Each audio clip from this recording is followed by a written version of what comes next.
And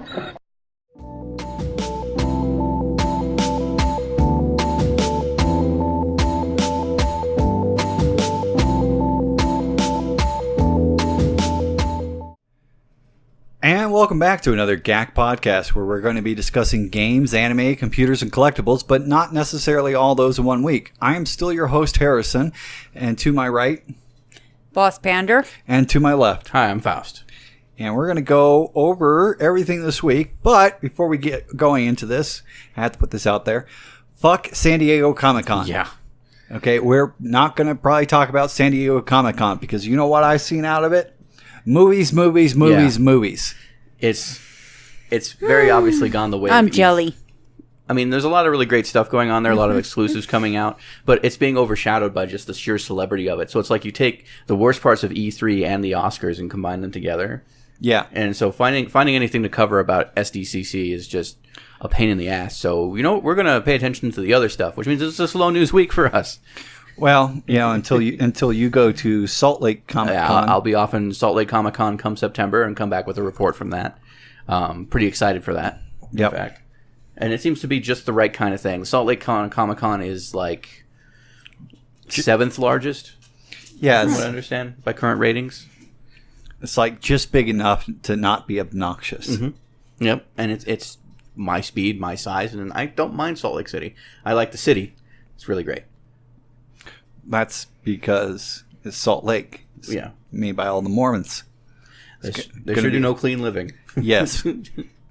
So, besides San Diego Comic-Con, which we're not going to talk about, that leaves us with other things, such as, well, let's go right into the NSA. Dun, dun, dun. Dun, dun, dun. And just saying that, putting that in the tag is going to get us like five views. Yeah. Right there. NSA. The NSA spiders and bots. Yes.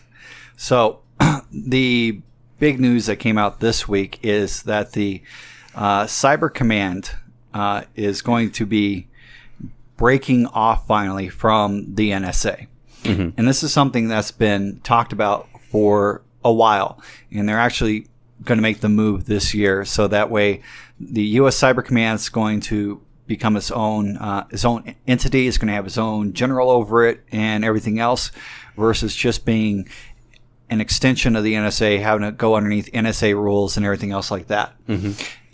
Now, the reason why this is important is because the U.S. Cyber Command is going to be used for offense. And this is something that we've been needing to do for a while with technology in computers and cyber warfare and everything else like this. Other countries have done it. Mm-hmm. We've basically either A, played the defense, which is what the NSA does, is supposed to be there for defense, and then it gets a bad rap because of people like Snowden. Well, I mean, to be fair, Snowden exposed what he felt was a violation of basic human rights and privacy. Yeah. So, you know, that's a gray area we're not going to get involved in. As far as what's going on with the cybersecurity going more on the offensive, breaking away from the NSA and becoming their own thing, this sounds like a sci-fi original series or a pulpy book that you pick up from like the rack at a grocery store or something like that. It's like, you know, what's that one? NCIS or something like that, where you can just see a bunch of nerdy looking people in lab coats kind of sitting around going, I've got into the server. I'm getting into their Gibson. We hacked the Gibson. Yeah, that's exactly what I was going to do. It's like, what do you want me to do? Give it a flu shot. You know? It's like, this is not hackers. And oh my God, that movie. You gotta come up with some cheesy saying and put your sunglasses on. Yeah. Well, it's going to be interesting because we got they're getting $650 million in funding. That's a 16% increase. And even then, that's not even close to like some of the other government programs and their funding. Yeah. So it'd be interesting to see what they come up with this. I feel like this is actually a good move for us, where, as you said, other countries have been kind of on the attack all across the globe, not just us. But we've had certain things where we could probably stand a chance to go on the attack as well. And just haven't had the capability or the funding or the know-how. And that's kind of sad, considering that at one point we were responsible for establishing the realm of technology that exists today. Why can't the NSA do both? Because part of it is like the NSA is very much has a defense mindset. They are more about protecting our people through defense versus it doesn't fall under their mission. Yeah. Yeah. And that's why they want to break out the Cyber Command, because they want to use the Cyber Command for actual cyber warfare, which is something that's becoming more and more prevalent. Mm-hmm. You know, it's like you have China, you know, and Russia, you know, those are two big superpowers that have military offensive units that are, you know, going out and basically attacking. But on top of it, because of how much communication is going with things nowadays, digital, you know, whether it's smartphones, satellites, or anything else, one of the things is by putting somebody in charge that understands offense versus just defense. Yeah. They're going to be able to like go after like ISIS. You know, you go after terrorist cells and things like that preemptively. You know. Well, here's a perfect story to kind of outline the differences here. So we have a very bad problem with computer calling and spammers and scam spammers as well, who will call you and say they're from the IRS or there's a warrant for your arrest or something like that. Yeah. So the current policy is if you get that number, they say report it to your local attorney general. And they'll take that number and they'll do what they can to kind of revoke the capability of that number being used, or, you know, they'll go through the telecoms. And it's a very big defensive process of complaints and bureaucracy and red tape and everything like that. Now, there was a story lately of one guy took it upon himself. He wrote a script, a dialing script, so that when he confirms that there is an actual scam and he gets their number, because they usually leave a message with a number to contact. Yeah. He'll get their number and plug it into his program, and it will sit there and will dial them once every 5 seconds and just hold the line open. And the idea is it just completely denies their phone lines. It ties them up, and he's played. There's footage of it online where he starts the dialer up and he gets these people and they say, and it's, you know, obviously from a different country or something like that, and they say this is the IRS or this is, you know, your bank or this is Windows support or something like that, and it's different people, all the same numbers, and he'll start branching out throughout the trunks and everything like that, and people on the other end are just getting pissed off and saying, you know, nasty things to him and everything, because he's tying them up. Yeah. He's denying them the ability to scam. That's an offensive. Some of them aren't even real numbers. Yeah. I end up with these phone calls on my phone that are like 4 or 5 numbers long, and I'm like, that's not even a real phone number. Yeah, they figured out how to hide the information. Or sometimes my phone won't even ring through, and they just end up leaving a message. Mm-hmm. So that's really annoying.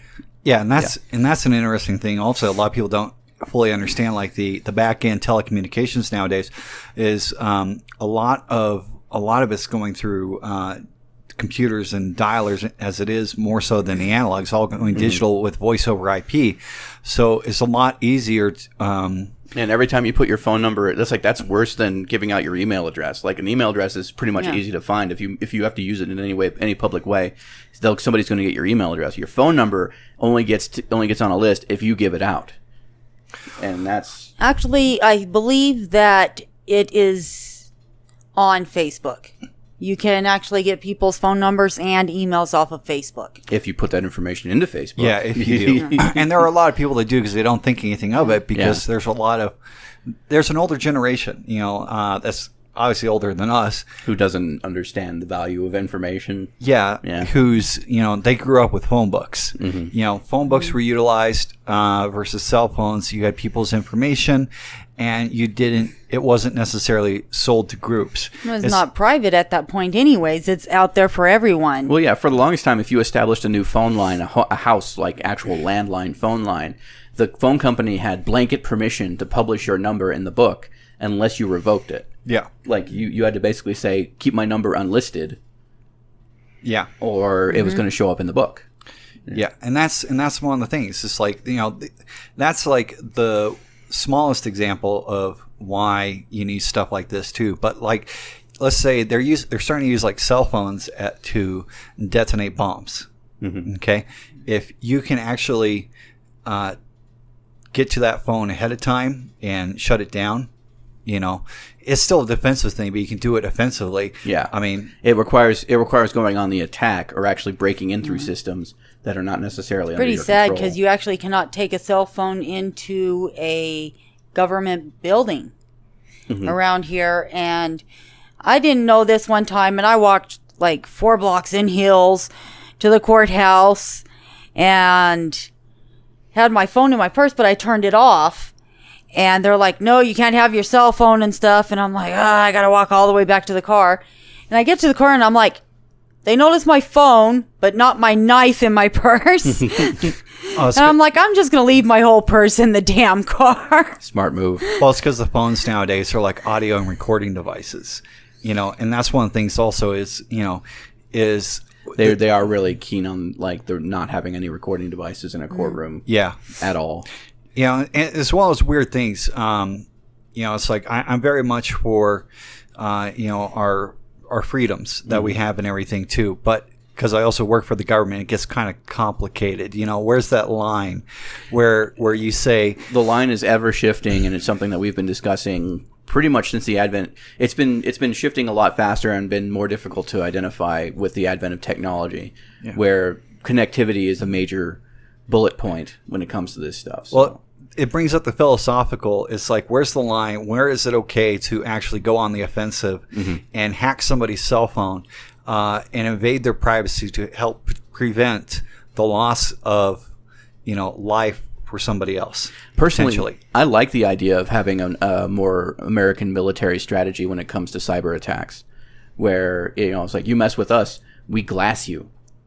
Like we certainly have the capability and the know-how and the productivity. We should be able to pull together something like this force, and instead of, oh no, we got another attack, and Yahoo just lost another billion in email addresses and account information and stuff like that. Because I guess sadly you're not going to know everybody that's going to go out and do something. But at the same time, you can't just go, I'm going to track everybody's phone. I mean, they would need the same as a cop would to go into someone's home. You would need probable cause in order to get into somebody's computer or their phone files or whatever. It's the same way. Well, probable cause only applies to American citizens and people on American soil. Correct, and that's also kind of what the NSA got in trouble with, was just tracking everything. Yeah, that's the lack of privacy. Like, that's not probable cause. Yeah, that's not. If you ever want to figure out exactly what kind of world that would be, if a government entity had access to all that information and was able to do whatever they wanted with it, look up a game called Orwell. It's about $15 right now. It's usually cheaper. It's on sale. And it's about being able to access everybody's personal information electronically. And snoop through it, and you're trying to identify terrorists, but you can point out like, oh well, this person just borrowed their boyfriend's credit card, and you go, oh well, that means they've stolen that credit card. We'll report it as stolen and cancel it. Yeah, it's really weird because you got to make. Sounds like a fun job. There's tough decisions there. There's some tough decisions there. It's fun though. It feels really creepy. But I think, and that's the problem is, I mean, there are people that have to deal with this every day, and so you get a lot of people that go, I don't want any invasion of privacy as a U.S. citizen, but it's okay if we're going to be doing it to some ISIS potential terrorist at the same point. It's just like, where's the cutoff point? Yeah, that's the nice thing about being an adult is, we deal with juxtapositions or hypocrisy of this sort of thing, all the time. So, it's just... And it really does come down to a case by case. It's like, well, yeah, you don't want somebody snooping your personal information because you've done nothing as far as you're concerned. You've done nothing that warrants that kind of attention or scrutiny. Yeah. To me, it doesn't matter, as long as they're not having a camera in my bedroom or my bathroom, because, wherever I'm having sex or playing with myself or taking a crap, okay. You all do it. There's the line. Maybe Wipe that sex, look off your but face. if You I'm, all do it. Yeah, you all play with yourself. You all take a crap. There's the line of the show right there. Those, I don't want anybody watching me take a crap, or unless they're paying me, they don't need to. They don't need to watch the other stuff either. So, besides that, I don't really care. I have nothing to hide. That's how I've basically operated. So, well, I mean, think of it. It's like with this being on the offense, this is like the nuclear deterrence thing. We build nuke bombs, which is an offensive weapon, But for defensive purposes. Yeah, It's a deterrence. It's a weird way to describe it, but yeah, we build as many nukes as we can to say that we have more nukes than anybody else who's building nukes, so that nobody will use nukes against us, because if they do, then we'll use nukes against them, and it's just it becomes this stalemate. Yeah, really fast. So it's going to be a good. That's kind of what the NSA has been doing with cybersecurity. Kind of. Not really. We've been closing loopholes and not really doing much about like taking out the people who've been trying to attack us. Yeah. But they've just not publicly anyway. I'm going off of public information here, guys. Don't like go into my system and be like, here's what we do. Yeah. I mean that's the thing. It's like sure they've there's not necessarily too much deterrence there. It all depends on how much you follow WikiLeaks. Poor Assange. Yeah. Where what was the recent ones where they exposed that the NSA was sitting on exploits and systems instead of getting them patched, trying to use them for offensive and defensive measures. And well, when you have a legal and corporate system designed around protecting the consumer and protecting the information on these devices, and the devices have information that could convict a killer, a terrorist, a really nasty person, a drug lord or something like that. But they have the same consumer protections as anybody else. I don't think they should. Like it is a gray area. It's like, how did you get this? Well, less said the better. Yeah. But yeah, we have ways. I don't recall what the thing was, but recently with Apple not wanting to let out somebody's phone records or whatever. That was a while ago. That was the San Bernardino. Yeah. That was the San Bernardino terrorist. They had his phone and they didn't want to open it because they're like, no, it's because if there's a crime committed, there is probable cause at that point to look at somebody's records, to look at their computer, to look at their phone, to look through their house or whatever else. They have that cause, and they have every right to look through it because that person has committed a crime. Well, and it's severity of the crime as well. It's like let's say you're they don't have the right to hide that anymore. Yeah, but I mean, there's still a line to be drawn there, where it's like, okay, yeah, the San Bernardino killer, that was a terrorist event, that was domestic terrorism. Yeah, and the majority of people went, Apple, unlock the damn phone. Yeah, and Apple wanted to get, and Apple was like, no, because if we let them in, even if this is a heinous crime and everything like that, it sets a precedent. And on top of that, the NSA they were saying. Publicly, they were saying, we're only asking for this phone, but privately, actually, it came out, they had like 7 other phones lined up from other cases, not even as heinous as this domestic terrorism. Yeah. But they wanted to have it open it up to have information about murder cases, domestic violence it's still a criminal cases, case. drug cases. I mean, any criminal case, they should be allowed to get that record. Well, okay, so if somebody gets snapped up for, say, shoplifting, and they just happen to loot some... Okay, so that would be a misdemeanor. Yeah. But if it's actual... Well, so let's say they shoplift like, I don't know, what's a very big ticket item? Very small. A TV.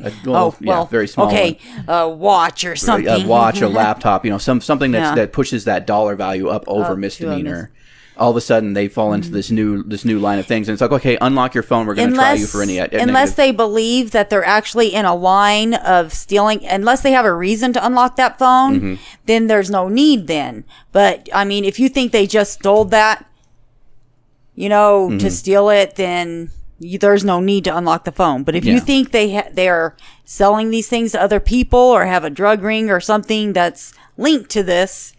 So then there is a reason. If there's probable cause to search the phone, then the phone needs to be searched. Yes. So that's like the TSA is confiscating phones and trying to demand that they have the right to demand that those phones be unlocked for search. Yeah, they can go pound sand. No, because I mean that's like, you're getting you committed no crime. You committed the crime of coming from an international airport outside of the country. So all of a sudden, all of your stuff is subject to search and seizure. No. Yeah. I mean, they could look through your suitcase, and that's about all. So this is a good conversation. This is something that we need to keep having, and we need to really hash out where the boundaries are, what kind of legality there is here. Because if we just let a blanket statement be like anything is reasonable for unlocking this stuff, then next thing you know, you're going to find your information opened up because of some dumb thing. Yeah. Yeah, some minor thing. I was speeding. Yeah. You were speeding. Okay, unlock your phone. We're going to charge you for any criminal activity we find on it. That's all I do. Yeah. I speed. Not gonna lie. It's Not through residential or school zones, though. That is bad. that's what delivery drivers do. Or people late to work. Yeah. Or UPS. Or soccer moms. Yeah. There's a lot of people that speed through. Bad people. Yeah. So, and other things that are coming up here was that we got Windows 10. Yeah. We have quite an interesting report out of Windows 10. Yeah. Apparently, they have pulled support for Atom processors. early generation Atom processors, not even all Atom processors. Basically, the ones from like 2012, 2014. Yeah. You know, the ones that were eligible for a free Windows 10 upgrade. That Yeah. didn't do it. Well, some of them did. You know, because they came with Windows 8.1. They were sold 8.1 with a free upgrade to 10 in the box. And they were some of the first 2-in-1 computers that they were doing. Yeah, so these processors came out. They got the free Windows 10 upgrade.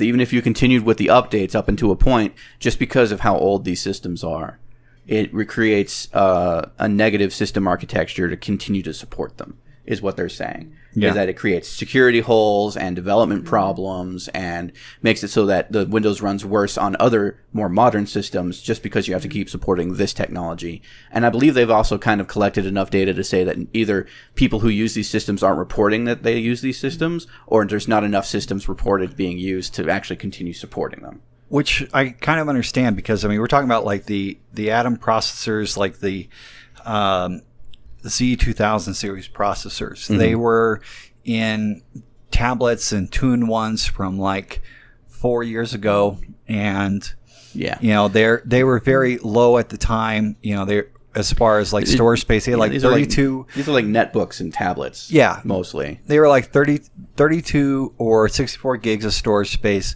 They usually only had like 2 to 4 gigabytes of memory. So, you know, Windows 10 on these things is not going to work too well. It doesn't work very well at all. I'm Now, not gonna say something, but you know, I didn't want to come off as being like snotty, like, well, if you're gonna use archaic stuff, and then I'm thinking 2 to 4 megs and stuff, and I'm just thinking, this just seems like yesterday. So- Computers, it just moves so quickly. I guess it just seems like these systems are 2 to 4 years So- old. 2 to 4 years in the tech sector. And I mean, that's a couple of upgrade cycles. Yeah, and that's- it just, I guess, gets sort of expensive, you know, when you don't have the money to upgrade it. Well, these are also like the So- computers that were like $200 at the store. You know, Yeah, this is what happens when you buy that's bottom of the barrel. expensive for some people. Now, since the news broke, because this was rather early on in the week that we discovered this. Since the news broke, Microsoft has officially confirmed that they are pulling support for these devices. Yep. And they've said that they're going to continue delivering security updates for these devices until 2023. So even though they have confirmed that they are pulling support, they are giving you plenty of time. That's a lot That's of time. 6 more years. Security updates, but not like the Not major feature updates or anything like Yeah, that. they're not getting like the service packs, like the So- creators update that adds additional features which bloat the system more. Keep in mind, those features are very demanding on modern systems. Putting them on a system like that is just a death sentence. Yeah, Really. And we've had some issues even with more current tech. You know, where it's like the machine needs to be like Windows. Why do you Yeah. have to break everything? yeah. That's because Linux breaks everything too, but not enough people Okay, use it. Linux. Okay, here's the difference. Windows and Mac OS, they break things on people. They put out updates that break things because of decisions that they make based upon system information that they receive. Linux provides you with the capacity to break your system, but they put the button in your hand. That's the difference. That's no better. That's No, no better. no. But they basically say, here's the update. If you continue to run it, this is what you need to know. And then they give you this huge list. And you're like, well, I'm not going to read that. And you run the update and your system breaks. And they go, well, did you read the documentation? Yeah. Nobody they- reads that. Huh? Nobody reads that. Yeah. Yeah, nobody reads Nobody that. reads that. They need to go ass to mouth. Yeah. There was actually another podcast Wait, you recently need that to? was discussing. The guy was asking everybody. They were like, "Have any of you ever read all of that?" And everybody's like, "No." I tried once. Yeah, you it fall put me to asleep. sleep. Yeah. Yeah. I mean, it's just silly. So basically, the rule of thumb here is, check your systems. If you have an earlier 2 to 4 year old ARM processor system, you might be falling out of support for your current generation of Windows software. However, if you have a 2 to 4 year old ARM system, you're probably using Linux anyway. Atom. Not ARM. Atom. Yeah. ARM processors were in the Game Boys. Well, they're in some things too. That's why I was watching something earlier about ARM processors and handheld gaming systems. ARM, yeah. Yeah. Oopsie. It's atoms. Yeah, Atom. So, and they're okay processors for like a tablet or stuff like this, but a tablet you can't do much with anyways besides watch some little games. Not as You much can't even anymore. watch with the HTML5 players and everything like that. You can't even reliably watch video off the internet. There might be some games still languishing around that you can run on those systems, but I mean, it's kind of tough to say. 4 years ago, now those things are obsolete or nearing obsolescence. I'm like I said, I'm okay with it because I'm staring at one sitting offset that's been collecting dust for months. Yeah. I had a tablet. Then the cat knocked it off the counter. Oh, Now it's a plate. It's a paperweight. Yeah. It's been it's just passes time, right? Mm-hmm. Well, I still have a Nook, but that's just collecting dust in the bottom of a Oh, drawer. wow, a Nook. I haven't heard that for a long time. Yeah. I mean, I have a Kindle Fire, and that still gets barely any use out of me, but I had a Nook. I gave it away. I guess if I ever decide to read the stories that are on it, I still have it. Yep. It's there. And I think you can load some of the public domain stuff on there, too. Yeah. So you have way more access to a lot of free stuff. Nook's turned into the new ones are Samsungs anyways. Are they? Yeah. Oh. So, yeah, but that's the problem with the low-end devices is they are done within like a couple of years. Is ridiculous. So that's why I'm like, yeah, whatever. I'm fine with this. It's all good. Yeah. Yeah. That's I'm quick. not too concerned. It's just Huh. it's just interesting that 2 to 4 years seems to be the cutoff point, and we're gonna have to kind of watch and see what Microsoft decides to declare obsolete from this point onward. So that's the real takeaway from this for me. It's not your old systems might not be supported. They're going to continue to get security updates for the next 6 years. They're effectively continuing support just like they did with Windows XP. Yeah. So what's going to be the next obsolete thing we're going to talk about here? you got me. What? Baseball. Yeah. hey. That's not obsolete. That's America's pastime. You're poking at. That's here, sir. that's like apple pie.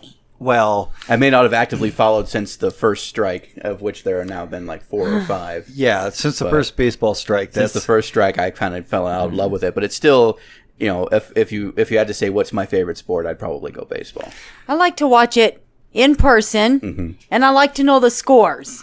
Yeah. But I don't typically watch it on TV. I just catch the scores. I cannot watch a game on television, It- but I it gets love boring. I love going to a game and having a drink and a hot dog and Yep. just sitting there and watching. baseball's That's too fun. long and boring. It's not getting the attendance it used to, and everything else like that. It's kind of fun to play, but so is Overwatch. Yeah, and Overwatch is actually starting to push its way into the esports Yeah. space. They're becoming a very professionally competitive arena. Yep, and that's the thing is esports is starting to take off more with things like Overwatch and Rocket League, and we have the Dota championships and all this other stuff. And apparently, Major League Baseball feels a little threatened. I think they rightfully so. They feel like their market share is starting to take a notch. Because the millennials aren't watching sports. They're watching esports. Yeah, they're watching esports or the Gen Z. So there's Major League Baseball is considering, they're basically threatened a trademark dispute with Overwatch League over how its logo looks so close to the Major League Baseball logo. I mean, okay, so it's got a silhouette in 2 separate colors. The Overwatch League logo. I'm actually going to do some editing, guys. I'm going to put it up here. Oh my Okay. God. frame. Yeah, I was going to ask if there was any way we could put that up. Yeah, we So, can. I'm going to put that up Yeah. on frame over the editing and everything like that. So there's the Overwatch League that's in front of my face. And it's got a silhouette of Tracer and 2 logos. Now, next to it, I'm going to put the Major League Baseball official logo. Yeah. Which means we're probably going to get copyright dinged. But No. yeah. You just They're put gonna on go. Oh, we're gonna So- sue you. Apparently, they think there's enough of a credible comparison here to warrant them. They're considering legal action at this juncture. They have not gone ahead with it yet, but they've come out with a statement saying we might sue. Yeah. Silly. It's silly. It's You know who's also has a logo like that? The NBA. Okay. yeah. I mean, that's why it's kind of silly that they're thinking about it because, sure. There's a lot of logos that are similar because there's multiple colors and a silhouette. This is just a matter of an old pastime, like an old venue not understanding the new venue. You know, This reminds me a lot of the what was it, City of Heroes that got sued by Marvel because Superheroes. Yeah, because of superheroes. Yeah. So basically, in City of Heroes, you could make you could make a superhero character and whatnot. And the premise of the suit from Marvel was basically people were making their superheroes look like the Hulk or Wolverine or something like this. And what it came down to is like, look, we didn't put the Hulk in the game. Okay. Like they're making it. They're making a close approximation. Yeah, they're making a close approximation. It's not the Hulk. Yeah. You know, It's the amazing chunk. Yeah. Yeah. And it's like the people had the ability with the engine to make the Hulk, but we're not breaking any copyrights because somebody wants to play the Hulk. Why are we to stop them? Yeah. You know? What are we going to do? I think, the baseball, I think they're just jelly because they realize that all the traded in games are sports games. If you go to a gaming store or a garage sale or any of that, the majority of the used games you see are sports games. And I mean, People get bored with them. even if I like baseball and it's my preference, I will have to say baseball does not nearly have the same amount of market share as like football or basketball. Yeah. And the football and basketball still have industries to fall back upon where if they're not getting much attention from the gaming community, oh well. They still have a very avid fan base. They still have a very avid, active advertising base. Baseball, not so much. They're kind of the underdog when it comes to this sort of thing. And Well, who wants to sit in a stadium for like 5 hours? And baseball games are long. and boring. I would go see a baseball game before the other games. You know how much? I actually enjoy sitting there and watching a baseball game. You don't sit there and watch a baseball game. That's the problem. It's like Do you know how much actual gameplay You do. happens during a full game of football? Not much. No, yeah, not much at all. After a full game of football lasts like an hour and a half. Yeah. And you see a grand total during that entire time. You see a grand total of 15 minutes of total gameplay. See, like from that the ball is moving around or things are actually happening. But they are still doing more than typically during an actual baseball game. This is coming from somebody that's a left-handed pitcher. The most active person is the damn pitcher. Yep. Everybody else is standing around with their thumbs up their butts if the pitcher screws up. Okay. But if you're cheering them on and stuff and you're watching them and you're running back and forth and checking out, Yeah. and you're the getting uniforms do that, yeah. snacks. And I used to go to my brother's baseball games, and I've been to football games, and those are interesting. I don't know if I'd be interested in, going unless I knew somebody in the race to a race, unless I was in it or knew somebody at it. A race. Or a basketball game. NASCAR. Yeah. I mean, I used to race. Talk about boring. And I know, like, I have certain race car drivers that I prefer. Yeah. But sitting there and just watching them drive in a circle for hours, it's like, okay, no. Yep. Or watching golf. I like to go golf, but I don't want to sit there and watch golf. Unfortunately, I have to watch golf because my mom watches it. So, But that's the thing is like, an Overwatch tournament has a lot more action going going in it too. And I would say it's actually closer to football in a traditional sense. The thing about esports in general and the games that are breaking into esports is that they are designed to be actively entertaining. Yeah. Like that's the first and foremost. That is the one thing that you put at the very top of the bulletin board when you say, we're going to make a game.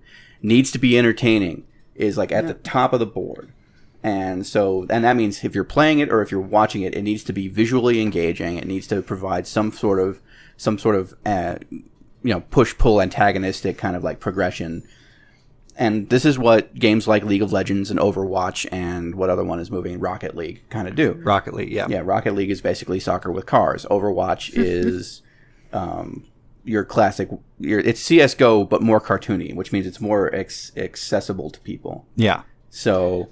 it's really about making it visually engaging to the point where people want to watch it. I have watched somebody stream League of Legends ad nauseum. I can tell you League of Legends, I thought League of Legends was a boring game to watch, and then they started streaming Dota 2.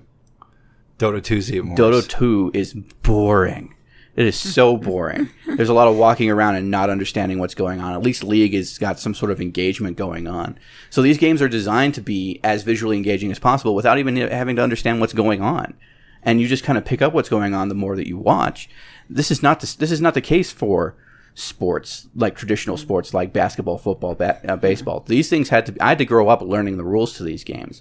I had to be told what exactly is going on here. Not necessarily NASCAR. That doesn't really take a lot of obvious. brain power. But yeah. Well, Overwatch is easiest. You go pew pew and you get the football to the goal. Yeah. You know? You push the payload. Yeah. Well, I think also it's in sports, you're not having people they're not being funny. Mm-hmm. Sometimes people will say really funny stuff when they're playing video games. I know he says, I am very funny while I'm playing video games. I say some messed up stuff. That was one of the premises of even starting this YouTube channel, is that we're all kind of funny when we're getting into our video games. Yeah. Because gamers say some dumb stuff sometimes. But I mean, here's the thing: as an American citizen, if you are such playing or watching this, and if you're European, then substitute this for the American sport of your choice or anything like that. But if you understand, you can, if you've never played a video game in your life, you can still look at a match of Overwatch or League of Legends or Rocket League, especially Rocket League, and understand what's going on, what needs to be done. And, who you can root for, what team you're on. You can kind of start to identify that. You cannot do the same thing for cricket. If you've ever watched a cricket match and you are not familiar with the rules to cricket, I did. It was a truly cerebrally, I blew a fuse. I blew several fuses trying to understand what the hell was going on in that game. It makes no sense. Just remember, Douglas Adams makes fun of cricket because... it makes no sense. It makes no sense. Yeah. So you have to understand, you have to have played cricket to know what exactly is going on. Mm. And that's the thing about sports. It's like, yeah, you can understand in some fundamental way what's going on in baseball if somebody's there to explain the premise to you. Same goes for football, or same goes for basketball. These things had to be explained to me. They had to be taught to me. A video game, granted, I grew up playing video games, but still, they're simplistic and engaging enough that you can pick up what's going on with very little misunderstanding. Mm. And that's the problem, sports. Depending on the game, but usually, yeah. Well, I'm not talking. They sort of lead you through a lot of the games anyway. So you pick it up, and they're like, "Hey, you do this, and then you do this." Mm-hmm. So, here's how you move. Here's how you shoot. Yeah, and everybody can be a weekend warrior at a esports game nowadays. Versus like football or baseball or softball. That's the other problem, is a lot of people watch sports for that vicariousness where it's like, oh, hey, I will never be at that physical peak. I will never be in that mindset of that, or be on a team like that. But I can at least watch and pretend that I'm in one of those situations. I am that built, or I am that tough, and I'm with people who are that built and that tough doing something awesome. Yeah. That'll never happen to me.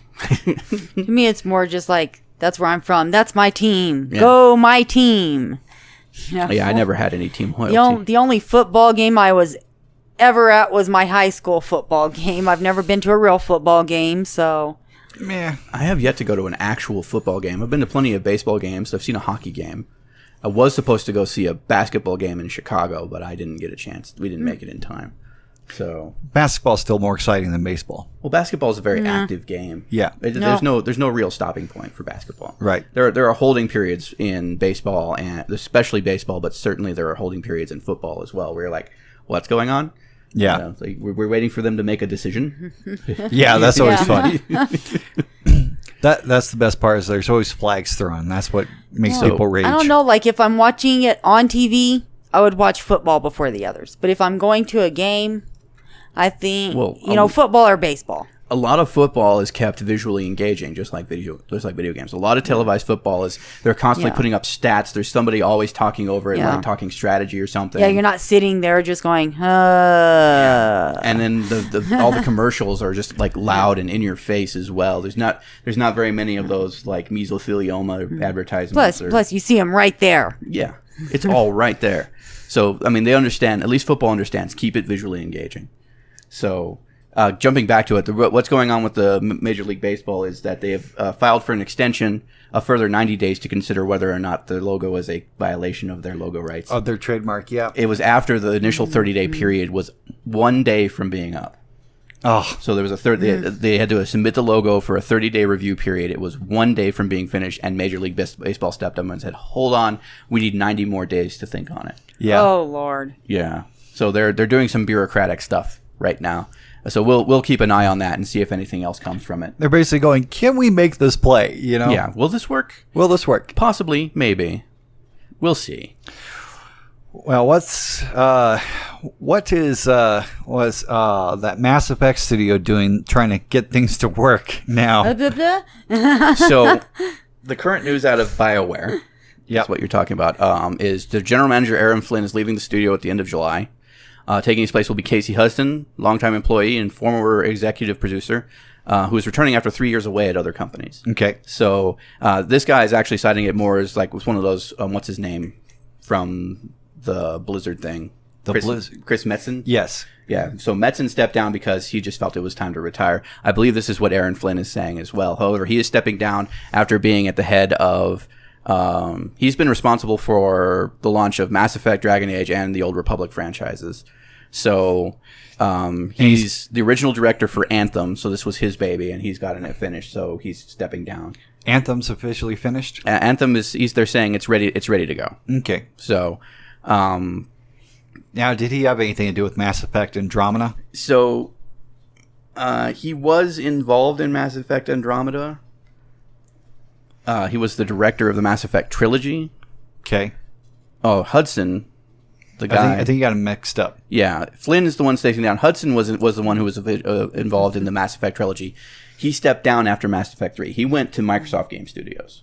And he's coming back. Yeah, and then they released Andromeda to massive failure. Yep. And they're bringing Hudson back, so he might step in and try to fix Andromeda or come out with something new. You can't fix Andromeda. I don't think you can. Andromeda, I will say, I've actually given it an honest shot. They did release a demo where you could play it for 10 hours. You only really got about 2 hours worth of gameplay if you really powered through it. But you can explore around and play with the settings and everything like that for about 10 hours before the trial just kind of goes poof, and you're no longer allowed to utilize it. Poof. Yeah. But I'd say of the Mass Effects, it's a game that I would probably stand a better chance of playing, except that they did what they can to try and fix the faces, and it's just there's something in the actual initial framework of the faces. I had the same problem with Horizon Zero Dawn. It's just faces don't... I mean, since they stopped being the sock puppet faces... Like think about like original Xbox generation faces or something where the when you made somebody talk, it was just their chin going meh, meh, meh, meh, meh, meh. Or the potato faces from like Oblivion. Yeah. Oh Yeah. man. Yeah. The horrible expired potato faces from Oblivion. Yeah. But I mean they slowly got better about it, but even then like lip syncing has never been totally on point except for like games like LA Noire, things that utilize that technology where they're actually scanning the faces of actors into these games and trying to get them to match up. Which they did with Mass Effect Andromeda. Technically, yes. Yeah. I think they might have done something to sort of overemphasize those character movements. I think that's what I believe that's what they outlined as what was one of the major causes for the problems that they had. Was they had these facial scans. They had the information put into the system. And then they took one number or a handful of numbers and said times 2 to try and provide more emphasis on the faces, and it just blew them way out of the water. It freak showed it. I'm going to be the noob here because even though I've heard of this game, I've never played this game. So what is this game about? Mass Effect? Yes. So in Andromeda, you would encompass the character of random space commander soldier. There's a name, but I can't remember the name. It's not Shepard, which is the name we keep on hearing. It's not Commander, I'm going to go sleep with everybody Shepard. Yeah, it's not Commander Booty Call Shepard. Right. But you play this space commander who is... I'm trying to come up with the best terminology here without giving away too much. So... Screw it at this point. Okay. So you play a member of what is known as the Pathfinder crew on an ARC mission, which is just basically a big ship that was set to just fly out to the Andromeda galaxy from the Milky Way and then become a colonization mission. And you were one of like 5 or 6 other ARC ships. You were the human ship, essentially. Okay. The Pathfinders, their job is to ensure the safety of the planet that was picked for them to colonize, and then facilitate the actual colonization effort, terraforming, that kind of thing. During that course of time, you discover that you have a twin brother who ends up having a problem during stasis, and he's recovering at that point. Like they're basically keeping him on ice to make sure he wakes up fine. Your father was the head Pathfinder, and he's an N7 Spectre. He wears N7 armor. Ooh. That's supposed to be from the Mass Effect thing. Big deal. But your father is like the lead Pathfinder, and you're his second in command. Oh, sweet. Yeah. And so during the course of the first planet, which is basically the tutorial planet where you learn how to move and shoot and all of that, your father ends up dead. You are promoted to the lead Pathfinder. And then you are all of a sudden in charge of fixing the efforts. And it turns out that none of the ARC ships have made it successfully to the Andromeda galaxy. The big Citadel station that they were building out there, the construction was halted because it had just lost support, and they weren't getting any further information. And it's just one gigantic clusterfuck from start to finish. Sounds more like a movie than a game. Yeah, so far, that's the thing about these, is they tend to be a little bit more cinematic than anything, and it's the Bioware problem. It's that stupid Bioware back and forth bullshit, where you have to go talk to this guy, and so you go talk to this guy, and you exhaust every dialogue option. Okay, that was 15 minutes of my life I'm never getting back. You have to go talk to another guy, and then on your way you stop and talk to the side quest guy. Oh, he sends you back to the first guy. You have 10 more dialogue options you need to go and exhaust from them. Yep. It's just, you spend more time talking these games than you do shooting dudes. And this is a game designed around shooting. It's like I give you a quest. Mm-hmm. Here, hand this to Harrison. Yeah. Or that's how half the quests are in these games. Yeah, MMOs have this problem. Warcraft was horrible with this problem, which is, hand me that book over there. Well, that's a big quest. Yeah. Or then it's like, here, go to this area and kill 20 squirrels and bring me their tails. And you go out, while you're out there, you're killing squirrels to try and bring them the tails, but you've got these boars just constantly hammering you, just bugging the crap out of you. And so you finally get the tails, and you drag your ass back. You're all scratched up, beaten, and bloody. You hand in the tails, like, good. Now go back and get some boar tusks. Yeah. It's like, I was right there. I was killing those boars more than I was killing the stupid squirrels. Or not all the squirrels have tails, apparently. Yeah. And it's like... Yeah, they're not dropping... It's like, no, that's not a perfect enough tail. Yeah. So, Bioware back and forth bullshit is the reason why I don't like Bioware games. Thankfully, Mass Effect Andromeda kind of makes it where it still does do that thing where it drops an entire book's worth of information in your glossary that you can kind of sit back and make a cup of tea and read if you really feel like reading when you're playing a video game. Not really. Yeah. But otherwise, you can... The dialogue options are thankfully sparse. They do provide only the information that you need, and then they move you onwards. There's still a little back and forth kind of stuff, but playing it does have a little bit of a more a differing feel from the actual Mass Effect thing with the Reapers and the Spectres and what have you. I still don't think I'm ever going to play. I didn't actually play in the original Mass Effects. I say I would pay $5 for that game. It seems like, for the breadth that they're promising, for the extreme level of things, I would pay $5 for this. This is I waited until I snapped up Mass Effect 2 for free. I've never played the first game, and I'm sure as shit not going to play the third one. But 2 seemed to be the most entertaining to me. And that still has that Bioware problem. I can't do Dragon Age Origins because Bioware. I can't do Knights of the Old Republic, sadly, because Bioware. I can't do Jade Empire because Bioware. That's about the only one I've done was Jade Empire. Yeah. You I know, thought Dragon Age. I played an hour or so of Dragon I Age. was like, I believe that game is right over there. We have it. Doesn't mean I've actually played through it. I mean, it's just constantly having to spend all your time talking and talking and talking and talking to the same people. It's not even going, I have to go to this town. It's not the JRPG thing where I have to go to this town and talk to every NPC because one of them is going to drop the one line, the one sentence that I need to be like, oh, I need to go here and get this MacGuffin to go and open up the gate to go to get the next MacGuffin. No, I have to go and get a friggin' history lesson about some race of aliens that I have no concern for whatsoever, and they are not relevant to this plot whatsoever. Yeah. But I have to get a complete backstory. Might as well play Borderlands because their aliens are come out of nowhere and don't mean anything to the game, right? Yeah. Diablo tells you lots of stories.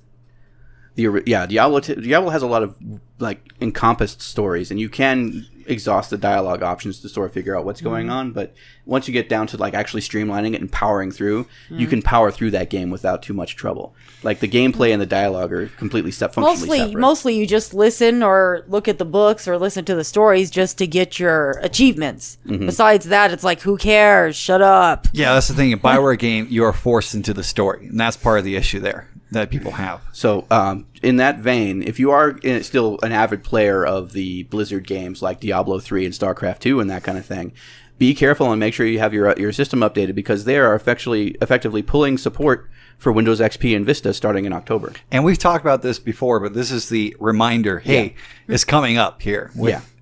I mean, we are gamers on this channel, and if these are very important games. These are very popular games, and if they're pulling support for these systems, then it really behooves you to kind of update at this point. Any gamer worth his salt. If you're still on XP or Vista, I believe there are like government programs to help you upgrade your computer or something. Yeah, there's no point in using those programs anymore. I have some extra cardboard boxes and markers. Yeah. I think you could, if you just use a silver marker, you could probably draw a graphics card better than the ones that are running on XP and Vista right now. Right. I was going to tell them they could probably make the money in one afternoon on the corner. Probably. Oh, man. Please do not promote that. We don't need more of that. No, we don't. We have got too much of that right now in this city. Well, so that's our friendly update, for... Just a friendly reminder. Yeah, I know... Almost everybody out there is probably not on XP or Vista and playing Blizzard games, but that's if there is somebody still playing World of Warcraft on XP, well, time to upgrade. I mean, you must be having a crappy time playing. When I was playing World of Warcraft on Burning Crusade when I first started out, and I was raid healing during that time, I was playing on a laptop that wouldn't run at more than 15 frames per second, and I was still raid healing. Yeah, sufficiently. Nobody was saying you need a better system. They were saying, what the hell are you wearing? Because I was just wearing some really weird gear. But I was able to do a main tank heal and keep it going. Yeah, I mean that's one of the things you can kind of do, but it does. I've seen weirder, and definitely there is weirder right now. Oh, there's a lot of weird out there. Yeah. Like Atari. Oh, man. They're coming back in force, aren't they? They are. Yeah. So they're coming out with an Atari console. We've got some new information about that. There is, in fact, going to be a wood grain version. Yep. Oh. The question is, will there be a wood grain version of the Atari hat? Oh, I hope so. I want a wood grain speaker hat. So, have you seen this? The Atari hat? You're just sort of making me feel old here. Well, the Atari hat's not something to be old, but kind of go WTF. It's a baseball cap that has a microphone and Bluetooth speakers built into it. So instead of wearing headphones, you can wear a baseball cap with speakers and a microphone. So the thing is, keep in mind, this is a speaker in your hat. This is not a headset. This is not a hands-free kind of thing where only you can hear it. This is a speaker, which means you get to be even more obnoxious on public transport and be blaring your stuff out of your hat. Yeah. Especially because if you and your buddies get a bunch of these, apparently they have a multiplayer mode. Yeah, you can sync up everybody's hats so you're all listening to the same thing. Okay. I'm like, what? I wonder if these things are going to work backwards. Think about that, because they have microphones. Yeah. Can you put it on backwards and it still work? Maybe. I Well, you might sound a little muffled. What happens when you point the mic away? Like, you'll probably sound like this. yeah, maybe.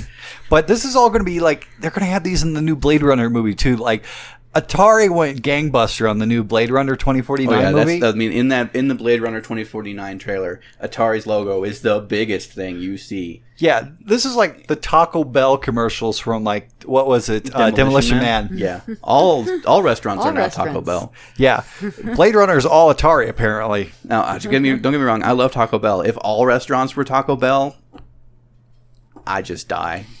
I mean, Yeah, but you seen what Taco Bell was serving. well, that was the other thing. All restaurants were Taco Bell, but all of the things that were bad for you were outlawed, which is like processed meats, processed cheeses, salts, sugars. Like that must be some really bad tasting food. Hell, sex was outlawed. Yeah, I mean, like if sex was outlawed, don't think Taco Bell is going to win out in this arrangement. Well, back to these Atari hats. So we have no idea how these hats are going to be priced. We just know that they have speakers in them, a microphone, and Bluetooth technology, so you can use it with your phone and answer calls and everything like that. Oh, and they are attractively emblazoned with the Atari name and logo. Of course, it's supposed to be fashion and functionality. I'm gonna go with $56.98. That's your guess, huh? I'm going to bid $57.98. Just because I think it's going to be more than that. You're supposed to say $56.99. I'm gonna go for like these are gonna be like $75 out the gate. Yeah. Yeah, but what was it like in the brim? There's 2 speakers. Oh wow. Yeah. There's it might. Two, Yeah. You got these 2 like hippo bumps underneath the bill of the hat. Yeah, considering how much they had the little kitty cat ears going for, I mean, they might be over $100. Yeah, that was almost always a cosmetic kind of thing. Yeah. Like the cat That's ears really doesn't cute. It doesn't really accomplish anything functional to have the cat ears. That might be like a better sort of a microphone array or something for directional. Well, I think you could listen here or have them actually speakers. Yes, you out can of the cat blast ear. out from the cat ear. So the new thing in modern technology is how obnoxious can you be? Yeah, it's new technology says, hey, I want everybody to know what my shitty music sounds like. Yeah, it's like let me share it with the world. Yeah, let's just go all out on this. So I will say this: I'm glad to see Atari coming back. I'm interested in hearing more about the console. They have confirmed it is going to be a series of classic console and modern games. So I'm hoping it doesn't go the way of like Ouya or whatever, where it just has some sort of online component service or something like that. Or the Jaguar. Or the Jaguar, yeah. But I mean, it's nice. It's nice to see that, and it's an attractive console. It looks like they're actually putting emphasis into the build quality and everything. Granted, right now all we're seeing are designer prototypes and renders and stuff. So, well, as long as it still has Pac-Man. It should. You have to understand the original Atari Pac-Man was not the business. No, that was a bastard child version. But everybody had that Pac-Man. Everybody had that one, yeah. and Missile Command, and I played all that Atari and games. Breakout. Ah, yes. With the paddles that barely responded. Yeah. As long as they make sure if they're putting out the original 2600 games like virtually, they better have ET in that first batch. Oh God, they're gonna have to. If they release Daikatana, they threw all of them away. Yeah. No, they've recovered them. They recovered them. Yeah, there's like 3 sitting in the Smithsonian right now. Wow. Yep. And it's been a ROM on the internet for a long time, so they should be able to pull at least that information from it. I forgot where I was going to go with that whole thing. But it's like they should at least pay some homage to what you all did to destroy the video game industry. Yeah. So I'm excited to see more about the Atari console, and I'll probably, if the hat's affordable, you might see me wearing an Atari hat on this. Oh God! This podcast. Depending on the price of the Atari, I'll pick it up. Probably get one because that was my first gaming experience. Very careful. If Atari's coming back to making consoles, we're going to see Sega try to come back. That and pinball machines. There have been some rumblings, but nothing confirmed just yet. What I say is, these big companies finally coming back out of the woodwork and everything, I think it's a great thing, especially because Konami's been constantly shooting itself in the foot until it has no feet left. So, But they have pachinko machines. Yeah, pachinko, because, that's such a very big American market right now. And Metal Gear Survive. Yeah, that's dead to me. Yeah. If Sega brings back the Genesis, you'll see me just sitting there for hours and hours playing. What they need to bring back is the Nomad and do it right. So we already had the Nintendo Switch. Yeah, I do have a Nintendo Switch. So yeah. I don't know. Not me. I am very pessimistic about all new consoles nowadays. But I will say, after getting a Switch and playing with it, the console has promise. That's not saying that Nintendo can't mess it up. All right, they can certainly make some poor decisions and mess it up. But right now, it has a lot of promise. The games that have been announced for it are exciting. The games that you can play for it right now are entertaining. That's what a game system needs to be. And it is a game system. It didn't shove Netflix or YouTube in my face when I booted it up. It didn't ask me for sign-in information beyond a Nintendo account, and that's if I wanted to use the shop. And there's nothing on the shop right now. So it's interesting to see what direction they push it in. But right now, it is not an entertainment machine. It's a game machine. And that is awesome compared to what they've been doing with Xbox and PlayStation lately. Where it's you can play games if you have to. But you should really be watching Hulu, Netflix, Vudu, Amazon Prime. There's a reason why I still like Steam, Yeah. Yeah. So keep focus on the games. That's what I say. Well, not having cable, it's actually pretty good having those things on the PlayStation. Yeah. It's convenient. It's the thing about it is PlayStation and Xbox, they charge you for the privilege of being able to use those services. Yeah. And that's on top of any charge that those services have to have the privilege of using them. I understand that they've got to make their money somehow and do something like that, but I have a computer. I hook a computer up to my television. The only thing I'm paying for is the internet that all of these systems use. And next thing I know, I'm able to utilize these services. So why do I have to pay extra money to PlayStation or Microsoft for a computer to do what a computer does if I have a computer that does what a computer does? Yeah. No, I didn't realize it's a different price there. Yeah, there's an extra cost for utilizing the console media centers. Huh. Yeah. Yes, because you got the subscription. You have a subscription to their online service. Yeah. And it does. And the thing about it is, I can understand that if it guaranteed an extra set of stability or connectivity, but it doesn't. This is why I do not own the current gen consoles. Mm-hmm. I do because I'm a gaming YouTuber, so I can justify having these things and playing these games, so I have something relevant to talk about. And I can still stick my nose up at them and go, yeah, suck it, The words fuddy and duddy come to mind. And that's a wrap, folks. So this has been the GACC podcast.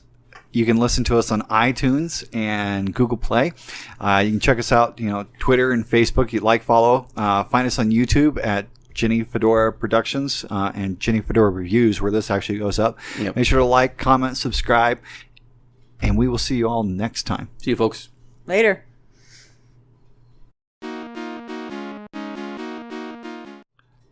Those were the most well-behaved dogs this time. Holy shit. Yeah, That's 'cause yeah. they're sleeping. They're just trying to reestablish that false Except I sense of think security. one of them kept farting. I didn't Unless smell that was anything. one of you two. I didn't smell anything. Okay, it must have been him because I didn't smell anything after he moved to the couch. I've done nothing and you have no proof. Yep. Yeah. Okay.